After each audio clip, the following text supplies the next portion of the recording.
খুব অবহেলিত অথচ মারাত্মক একটা ডিসিজ নিয়ে আজকে আলোচনা করব, সেটা হচ্ছে ফ্যাটি লিভার। ফ্যাটি লিভার কি, কেন হয়, এটার ভয়াবহতা এবং প্রতিকার বিষয়ে আজকে আলোচনা করছি। আমি ডাক্তার মোহাম্মদ শাহাদাত হোসেন, ডাক্তার শাহাদাত ওয়েলনেস কেয়ার থেকে। এটা কি?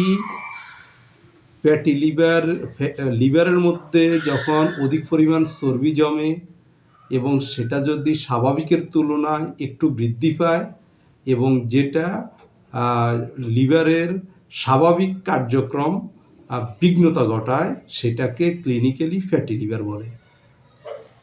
ফ্যাটি লিভারের কারণ হচ্ছে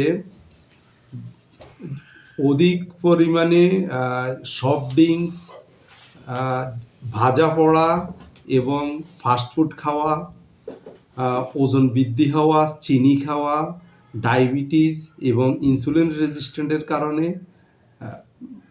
এবং আমাদের কায়িক যে পরিশ্রম সেটার কম হওয়ার কারণে ফ্যাটি লিভার হতে পারে। ফ্যাটি লিভার হলে কি কি লক্ষণ দেখা যায়? বমি বমি ভাব হতে পারে, অস্বস্তি লাগতে পারে, ক্লান্তিবোধ লাগতে পারে, ডান পাঁজরের নিচে ব্যথা হতে পারে, ফ্যাট ফুলে যেতে পারে এবং ওজন অস্বাভাবিকভাবে ক্রমান্বয়ে বৃদ্ধি হতে পারে। এটার প্রতিকার বিষয়ে আমরা একটু সংক্ষেপে বলবো। সেটা হচ্ছে লাইফস্টাইলকে চেঞ্জ করা, শাক এবং ফলমূল বেশি খাওয়া, ভিটামিন সি জাতীয় খাদ্য বেশি খাওয়া, ফাস্টফুড এবং ভাজা পোড়া খাওয়া এড়িয়ে চলা, অধিক গ্যাস্ট্রিকের ওষুধ না খাওয়া এবং যে কোনো কারণে, সামান্য কারণে ফার্মাসিতে গিয়ে কনসালটেন্টের পরামর্শের বাইরে নিজের মতো করে বিভিন্ন রকমের ওষুধ খাওয়া পরিত্যাগ করতে হবে। তাহলে আমরা ফ্যাটি লিভার থেকে মুক্তি পেতে পারি। তবে এটার সাথে আমাদের সূর্যের আলোতে যাওয়া, ভিটামিন ডি শরীরে গ্রহণ করা এবং পর্যাপ্ত পানি পান করা, পর্যাপ্ত ঘুমের ব্যবস্থা করা এবং লাইফটাকে সুশৃঙ্খলার মধ্যে নিয়ে আসলে আমরা প্রতিকার করতে পারি। যদি কারোর ফ্যাটি লিভার হয়ে যায় তখন তার করণীয় কী?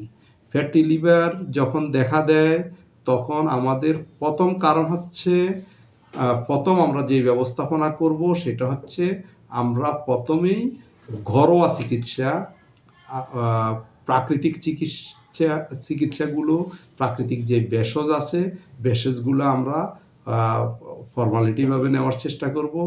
প্রাকৃতিক চিকিৎসক বা ন্যাচারোপ্যাথি চিকিৎসক অথবা হোমিওপ্যাথিক ডাক্তারের কাছে যেতে পারি।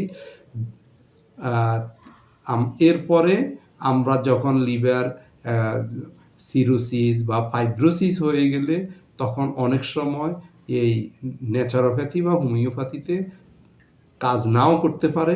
সেই কারণে কনসালটেন্টের কাছে গিয়ে আমরা উন্নত চিকিৎসার জন্য ব্যবস্থা নিতে পারি। সবাইকে ধন্যবাদ। আমাদের চ্যানেলে চোখ রাখুন। আল্লাহ হাফেজ। আল্লাহ হাফেজ। Thank you.